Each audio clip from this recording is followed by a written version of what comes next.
ये method of preparation of halo alkane. जो halo alkane होता है उसकी प्रिपरेशन देखेंगे, कौन कौन से मेथड से हम हेलो एल्केन की प्रिपरेशन कर सकते हैं। तो यहाँ पर 3 मेथड है by which we can prepare haloalkane. So पहला मेथड है by alcohol, second is by hydrocarbon and third is by halogen exchange reaction. तो सबसे पहला हम मेथड डिस्कस करेंगे, दैट इज बाय अल्कोहल। तो अल्कोहल से भी यहाँ पर हम 4 मेथड से प्रिपेयर करेंगे, by HX, then by PX3, by PX5 and by thionyl chloride. मतलब अल्कोहल में हम ये सारी चीजें ऐड करेंगे तो हमें क्या मिलता है, हेलो एल्केन मिलता है। तो सबसे पहले हम देखेंगे by HX, that is by hydrogen halide. तो यहाँ पर बाय हाइड्रोजन हैलाइड, तो जब हम अल्कोहल में हाइड्रोजन हैलाइड, तो हैलाइड यहाँ पर एक्स मतलब आप ले सकते हो, क्लोरीन ब्रोमीन कुछ भी ले सकते हो। तो यहाँ पर मैंने Cl लिया है, क्लोरीन लिया है। तो यहाँ पर हमने हाइड्रोजन क्लोराइड लिया है। तो जब हाइड्रोजन क्लोराइड ऐड करते हैं इसमें एंड साथ ही साथ यहाँ पर लेते हैं ZnCl2, तो ये डिहाइड्रेटिंग एजेंट होता है। ये क्या करता है, ये जो कंपाउंड होते हैं इसमें से वाटर मॉलिक्यूल को बाहर निकालता है। तो यहाँ पर ये H ये OH क्या बन गया, वाटर। तो ये वाटर बाहर चला जाएगा, यहाँ पर बचा RCl। तो यहाँ पर प्रिपेयर हुआ है हेलो एल्केन। अब यहाँ पर ये जो पूरा प्रोसेस होता है इसे हम बोलते हैं ग्रूस प्रोसेस। एंड ये जो HCl एंड ZnCl2 है इसको हम बोलते हैं ल्यूकास रिएजेंट। तो यहाँ पर हमने कुछ एग्जाम्पल भी लिए हैं, जैसे यहाँ पर हमने लिया है primary alcohol, secondary alcohol and tertiary alcohol हमने लिया है।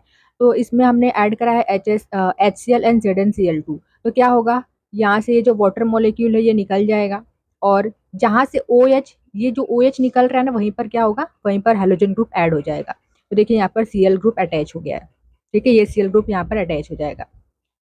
देन अगर सेकेंडरी अल्कोहल की बात करें तो यहाँ पर भी क्या होगा, जहाँ से OH निकल रहा है वहाँ पर हेलोजन ग्रुप ऐड हो जाएगा। देन अब टर्शरी अल्कोहल की अगर हम बात करें तो इसमें हम ZnCl2 नहीं लेते हैं, ठीक है, ये आपको याद रखना है। इसमें हम सिर्फ HCl लेते हैं, HCl ऐड करते हैं। तो यहाँ पर OH निकल जाता है एंड Cl ग्रुप यहाँ पर अटैच हो जाएगा। देन नेक्स्ट बात करेंगे by PX5, that is phosphorus pentahalide. तो यहाँ पर देखिए अल्कोहल हमने लिया, इसमें हमने ऐड किया है PX5। तो यहाँ पर हेलो एल्केन मिलता है, साथ ही साथ यहाँ पर बाई प्रोडक्ट भी मिलते हैं, that is phosphoryl halide and hydrogen halide. तो अब यहाँ पर देखिए ये जो प्रोडक्ट है ये कैसे आपको याद रखना है, कैसे आप लिख सकते हो। तो सबसे पहले ये जो हमारे रिएक्टेंट है अल्कोहल ROH, आपको इस तरीके से स्प्लिट करके लिखना है, PX5 को भी इस तरीके से PX3 एंड XX यहाँ पर लिखना है। फिर इसको आप ब्रेक डाउन करो तो यहाँ पर आपको 3 प्रोडक्ट मिल जाएंगे। ये रहा RH, that is haloalkane, and ये by product POX3 and HX। तो ये आपका प्रोडक्ट हेलो एल्केन एंड दो बाई प्रोडक्ट। तो इस तरीके से आप रिएक्शन को लर्न कर सकते हो। तो यहाँ पर हमने एग्जाम्पल भी लिया है, आप देख सकते हो, अल्कोहल प्लस यहाँ पर हमने लिया है phosphorus pentahalide, that is phosphorus pentachloride. तो यहाँ पर आपको इस तरीके से स्प्लिट करके लिखो, तो यहाँ पर देखिए आपका प्रोडक्ट मिल गया है एंड साथ ही साथ यहाँ पर मिले हैं by product, that is phosphoryl chloride and hydrogen chloride. Then next is by PX3। तो यहाँ पर हमने अल्कोहल लेना है, अल्कोहल के यहाँ पर आपको 3 मॉलिक्यूल लेने हैं।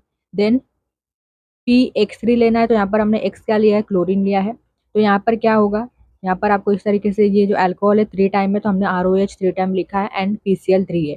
तो यहाँ से ये R ये 3 R हो गया, ठीक है, यहाँ पर 3 R है एंड यहाँ पर 3 Cl है। तो क्या लिख देंगे हम, 3 RCl। तो ये प्रोडक्ट बन गया हेलो एल्केन एंड यहाँ से ये H3PO3। तो यहाँ पर एग्जाम्पल भी आप देख सकते हो, एग्जाम्पल दिया गया है, यहाँ पर एग्जाम्पल दिया गया है, देख सकते हो आप। यहाँ पर हमने लिया है अल्कोहल के 3 मॉलिक्यूल प्लस PCl3 से रिएक्ट किया है, तो यहाँ पर हमें मिला है हेलो एल्केन। यहाँ पर 3 आपको याद रखना है क्योंकि 3 आपने मॉलिक्यूल अल्कोहल के लिए हैं, तो 3 यहाँ पर भी आप ऐड करोगे। Then next method is by alcohol का ही है, लेकिन इसमें हम क्या लेंगे, इसे प्रिपेयर करेंगे by thionyl chloride. Thionyl chloride हम ऐड करेंगे, तो अल्कोहल में यहाँ पर हमने ऐड किया है SOCl2। तो यहाँ पर क्या होता है, यहाँ पर हमें हेलो एल्केन मिला है, साथ ही साथ यहाँ पर हमें मिलते हैं बाई प्रोडक्ट जो कि होते हैं SO2 एंड HCl, और ये हमें गैसेस फॉर्म में मिलते हैं, ठीक है, गैसेस फॉर्म में रहता है और ये स्केप हो जाता है, बाहर निकल जाता है। तो जब ये बाहर निकल जाएंगे तो हमें यहाँ पर प्योर कंपाउंड मिलता है, प्योर प्रोडक्ट मिलता है। तो ये जो मेथड है ना बाई थायोनाइल क्लोराइड, ये बेस्ट मेथड है for the preparation of haloalkane. तो यहाँ पर देखिए लिखा हुआ है, pure haloalkane is obtain because other 2 product are gases and they escape. जो दूसरे प्रोडक्ट होते हैं वो गैसेस होते हैं और वो बाहर निकल जाते हैं। तो ये जो प्रोसेस होता है पूरा, इसे हम बोलते हैं डाजन्स प्रोसेस। तो ये आपको याद रखना है। देन नेक्स्ट, अब यहाँ पर कुछ मिसलिनियस रिएक्शन भी है जो आपके टेक्स्ट बुक में दिए गए हैं। बचे हुए 2 रिएक्शन है इसमें से, जिसे हम हेलो एल्केन की प्रिपरेशन करते हैं। तो यहाँ पर देखिए अल्कोहल से ही हम प्रिपेयर करेंगे, हेलो एल्केन की प्रिपरेशन करेंगे। तो अल्कोहल में जब यहाँ पर ऐड करते हैं NaBr H2SO4, तो हमें हेलो एल्केन मिलते हैं, साथ ही साथ यहाँ पर बाई प्रोडक्ट मिलते हैं। देन नेक्स्ट, अल्कोहल को जब हम ट्रीट करेंगे रेड फॉस्फोरस के साथ, यहाँ पर हेलोजन ऐड करेंगे, चाहे आप ब्रोमीन ले सकते हो, Br2 या I2, तो हमें हेलो एल्केन मिलता है। तो ये भी आपको याद रखना है रिएक्शन।